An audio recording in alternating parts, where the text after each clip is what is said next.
सुमैया अम्मी, ताज़ियत कबूल कीजिए। शुक्रिया बेटे, आपसे ताज़ियत है सुमैया साहिबा।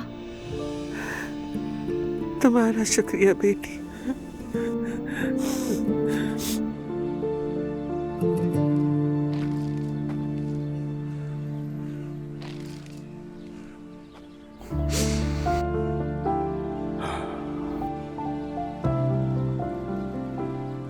अलिफ, तुम सबको तड़पना छोड़ गए, सबसे ज्यादा मुझे।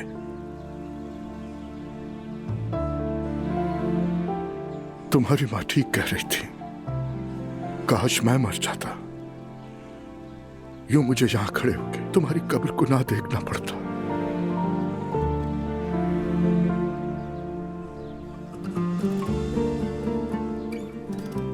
मैं वादा करता हूं, मैं तुम्हारी बेटी को बताऊंगा तुम कितनी मोहब्बत करने वाली थी।